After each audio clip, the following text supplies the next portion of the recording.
নমস্কার বন্ধুরা, সমাজ লাইফস্টাইলে আরেকবার সবাইকে স্বাগত জানিয়ে আজকের ব্লগটা তাড়াতাড়ি করে শুরু করলাম। সবাই কেমন আছো? ভালোই আছো? আমিও ভালোই আছি। দেখো, আজকে চারিপাশে প্রকৃতিটা একটু বেশ রোদ ঝলমলে, অনেক দিন পরে বৃষ্টি ছাড়া রোদ উঠেছে, তাই তোমাদের কাছে সেটা দেখিয়ে দিলাম। দেখো, কাজকর্ম সেরে ছেলে আর আমি একটু চা খেয়ে নিলাম, তারপরে চলে আসলাম পড়াতে। দেখো, ছোট ছোট বাচ্চাগুলো আসা শুরু হয়েছে, এবার সব ঘর ভর্তি হয়ে যাবে।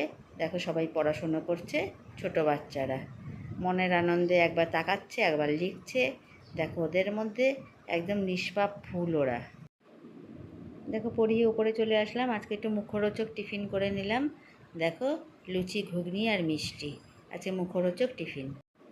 দেখো, একটা কি সুন্দর পাখি এসে জানলায় বসেছে, তোমাদের সাথে সেটা শেয়ার করলাম।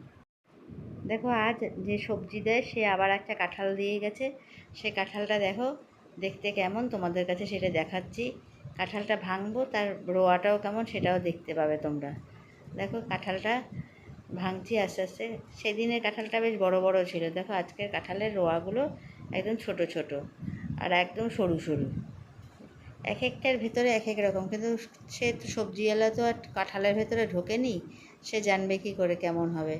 কিন্তু কাঁঠালটা মিষ্টি খেতে, কিন্তু দেখো রোয়াগুলো একদম সরু সরু আর পাতলা পাতলা। সেই জন্য তোমাদের কাছে সেটাও একটু দেখিয়ে দিলাম। দেখো, কাঁঠালটা কেমন দেখতে। প্রতিদিন কিন্তু সবার ভাগ্যে সমান যায় না। দেখো, সবাই সেটাই হচ্ছে প্রমাণ যে কাঁঠালের ভেতরে কী আছে সেটা তো আর আমরা জানি না, তাই তোমাদের কাছে কাঁঠাল ছাড়ানোটা দেখিয়ে দিলাম।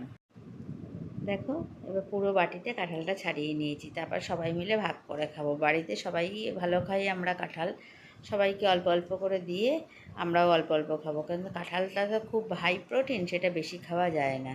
আর যেটুকু না খেতে পারলাম সেটুকুকে আবার ভাগ রেখে দিলাম মুড়িয়ে, মেয়ে জামাই আসলে আবার ভেঙে তারপরে আবার খাওয়া হবে পরে বিকালে। কাঁঠালটাকে যদি এইভাবে মুড়িয়ে রাখো তাহলে কাঁঠালটা নষ্ট হয় না, আর ফ্রিজে কাঁঠাল রাখলে সারা ফ্রিজ গন্ধ হয়ে যাবে, তাই জন্য এইভাবে মুড়িয়ে রাখলাম। দেখো, আজকে এসিটা সার্ভিসিং করতে এসছে একজন মিস্ত্রি। দেখো, ফিল্টারগুলো কীভাবে ধুচ্ছে এসে সেইটা তোমাদের কাছে দেখিয়ে দিলাম। এসির যে ভেতরে যে ইয়ে থাকে জালির মতো, সেটা কীভাবে ধুচ্ছে, কারণ অনেক দিন হয়ে গেছে আজকে, তাই এসিটা সার্ভিসিং করতে এসছে। দেখো, অনেক কিছু রান্না হয়েছে, তবে আজকে যেটা স্পেশাল রান্না সেটা হচ্ছে নারকেল মোচা, ছোলা আর নারকেল দিয়ে মোচার ঘন্ট। দেখো, মোচাটাকে আগে একটু সেদ্ধ করে নিলাম ভাপ দিয়ে, তারপরে নারকেল, শুকনো লঙ্কা, গরম মশলা সব কুচিয়ে নিয়েছি। দেখো, আলুটাকেও কুচিয়ে নিয়েছি। এবার আজকে ছোলা নারকেল দিয়ে দেখো বানাবো হচ্ছে মোচার ঘন্ট। মোচাটাকে সেদ্ধ করা হয়েছে বলে একটু ভালো করে ম্যাশড করে নিচ্ছি হাত দিয়ে চটকে। দেখো, তারপরে মোচাটাকে চটকে নিলাম। এবার এটাকে ঠান্ডা করে নিতে হবে, কিন্তু গরমের মধ্যে কেউ তোমরা হাত দেবে না।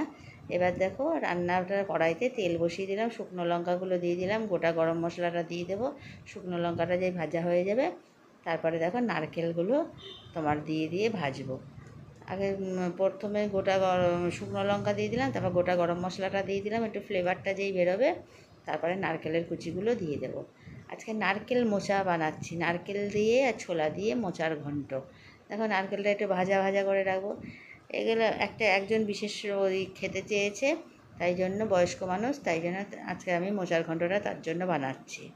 দেখো, আমি মোটামুটি যে যা খেতে চায় তার জন্য চেষ্টা করি তাকে তার সেটা খাওয়ানো, যেহেতু রান্না করতে ভালোবাসি তাই। দেখো, এবার লবণ হলুদ দিয়ে দেবো। নারকেলটা ভাজা ভাজা হয়ে গেলে তারপরে দিয়ে দেবো আলুগুলো দিয়ে আলুগুলো এবার ভেজে নেব।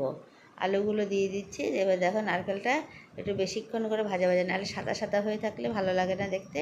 একটু ভাজা ভাজা হলে আবার বেশি ভাজবে না, যাতে শুকনো হয়ে যায়। এবার আলুটা দিয়ে দিলাম। আলুটা কিন্তু একটু ছোট ছোট করে কাটতে হবে, ডুম ডুম করে, হ্যাঁ, যেরকম সাদা আলুর তরকারি করি সেরকম করে। দেখো, সেই রকম নারকেলের সাথে তাহলে মিশবে ভালো। এবার আলুটা দিয়ে দিলাম।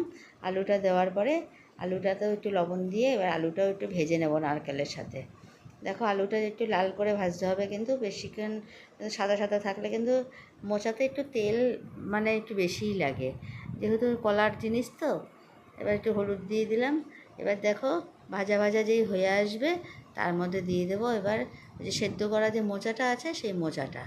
দেখো, সেদ্ধ করা যে আমি ম্যাশড করে রেখেছি মোচাটা, সেই মোচাটাকে দিয়ে দিলাম। দেখো, মোচাটাকে দিয়ে দিলাম। এবার মোচাটাকে দিয়ে ভালো করে আমি নাড়াচাড়া করব। দেখো, নাড়াচাড়া করে এবার লবণ হলুদ দিয়ে দিলাম। যতবারই যা কিছু দিচ্ছি তার সাথে কিন্তু লবণ হলুদ আন্দাজ মতো বা পরিমাণ মতো দিয়ে দিতে হবে, কারণ নাহলে লবণ হলুদটা যদি ঠিক মতো না থাকে তাহলে কিন্তু তরকারির স্বাদ আসে না। দেখো এবার ছোলা যে আছে ছোলা কাটা দিয়ে দিলাম। ছোলা কাটা ভেজানো ছোলা ছিল, সেই ছোলা কাটা ছোলা আর নারকেল দিয়ে মোচার ঘন্ট, এটা আজকে নতুন একটা রেসিপি। দেখো এবার মশলাটা যে করেছি, মশলাটা আদা, কাঁচা লঙ্কা, টমেটো আর একটু চালমগজ বাটাটা দিয়ে দিলাম। দেখো দিয়ে এবার ভালো করে আবার মোচার সাথে এবার দেখো নাড়বো, ভালো করে কষাবো।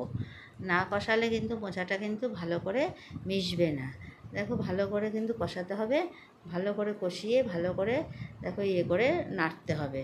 যত নাড়বে তত কিন্তু মোচার ঘন্টটা ভালো করে মিশে সুন্দর একটা সুস্বাদু তরকারি তৈরি হয়ে যাবে।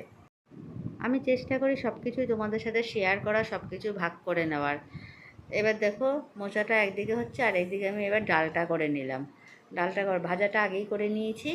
আর আজকে দেখো এই দিয়ে আজকে আর পেঁপে আলুর তরকারি করেছি ডালের বড়া ভেজে, সেটা আর দেখাতে পারলাম না, সেটা আবার আরেকদিন দেখাবো।